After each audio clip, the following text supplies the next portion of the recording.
It's not a Mexican beer, it's not an electrical discharge, it's not sunlight shining around the moon, and it's not a virus, although it can catch a virus. It's a computer. Corona Data Systems, PC 400, one of the earliest IBM PC clones. And in fact, the first time I saw a computer virus was on one of these machines, maybe even this one. It was the stone virus that infects the boot sector of floppy disks. And if you tried to boot off that, it loaded itself into memory, and then every disk that was stuck into the machine, whether you tried to boot off it or not, data or system disk, didn't matter, it wrote itself into the boot sector and transmitted itself to every computer where someone mistakenly tried to boot from it. Yeah, the early versions of the stone virus, I think, were pretty harmless. They just displayed your computer is now stone, something like that. And looking at this ad from 1983, $2,500 US, and that was, they claimed, $1,000 cheaper than an IBM PC, so competitive. And there was also a portable / luggable version called the PPC 400, but this is the desktop version. And the original, as shown in that ad, had two full height 5¼ inch floppies, but this one's got just the one single height. There's some metal thing up there, maybe a hard disk, and someone's used a postcard as a cover to fill up that unused slot there. Let's have a look at the back of it.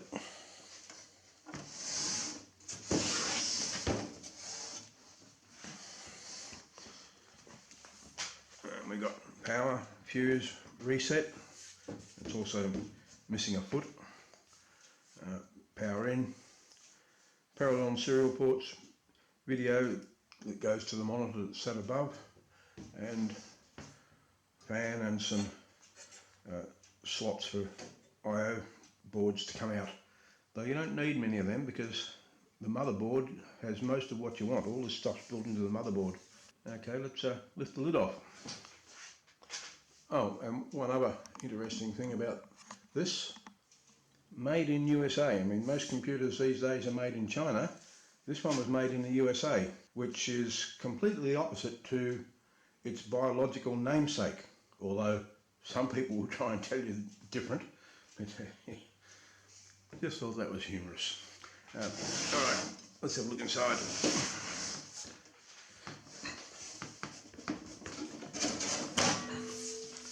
The whole case is made out of aluminium instead of steel, and it's all anodised and powder coated, so very nicely made. Probably better construction than the actual real IBM PC of the time. Okay, that metal frame, that bit of metal there, doesn't seem to do anything. Maybe there was a hard disk above it, but floppy, power supply, fan, room for other drives, and one big motherboard. Now, I won't pull that out because I've got one that I prepared earlier. Here's a board from another one of these, but there's some missing chips around the place, so I think I will have to open this one so we can see what those chips were. But while we've got this here, we've got half a meg of RAM, 512k, even though IBM PC could have up to 640k, I think this thing was limited to 512. There's the connection for the floppy disk controller that goes up to the upper part of the case. There's a NEC D765 floppy controller, 6845, I think that's a CRT controller for the video, which comes out there. But yeah, we'll wait till we have a look at the other board that's in here that's hopefully got more chips and get a better idea of what's going on. So I'll open it up now. It wasn't as hard as I feared. There's just 8 screws along here, and then this can come out and get access to the board, and we've got more chips around the place. Try to and see 8008, that's the processor, sorry 8088, and a slot for the coprocessor, the 8087, which is not fitted. Give it a brush and we'll have a closer look at the chips.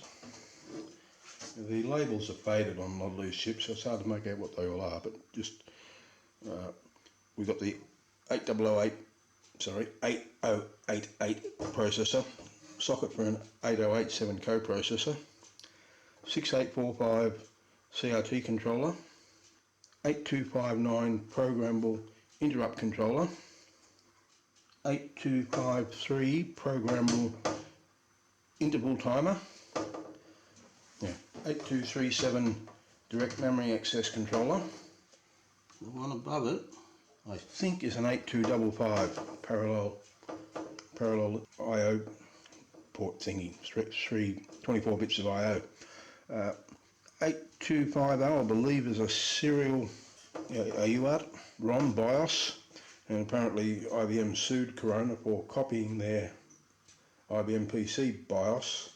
Corona claimed it wasn't a copy, but they went on and did a clean room rewrite, which apparently it was settled out of court anyway. Yeah, so that's that. There's a couple more customized ROMs here. I suppose they're the character generator for the video, and a couple of RAM chips. They're M5872s on this one, but on the other board they're 6116s, I think. I saw a photo somewhere which had 6116s, so I'm pretty sure they're RAM, probably video RAM, character generator, video controller, all makes sense, and video out there. Down here we have a 42954.54 kilohertz crystal oscillator, 42.94 megahertz, seems a bit high. Two more crystals here, another one up there. That one's 1.8432 megahertz, which would go with which is a frequency used for UARTs, that thing. Down here, 16 megahertz and 14.31818 color burst for the video, I presume. There's a PAL here and another one there, PALs or GALs, whatever. I'll see if I can find a bit more about what that might be. Also, a few dip switches around the place. Power connector comes in there. The keyboard is up here on the, it's a phone type connector. Just see it under there. A few more jumpers. I don't have a keyboard that plugs into there, nor the original monitor, and until I've checked out the power supply I don't want to turn this thing on, so we're just having a look at the minute, but hopefully one day I'll knock up something so I can plug a keyboard in and check out the power supply and actually try turning it on. But for now we're just having a look. Yes, that's an 8288 bus controller, part of the chipset for the 8088 and 8087. Room for 4 interface cards. I think that about covers this thing, short of trying to turn it on, but we won't be doing that today. So there you go, Corona PC 400. Hope you found that interesting.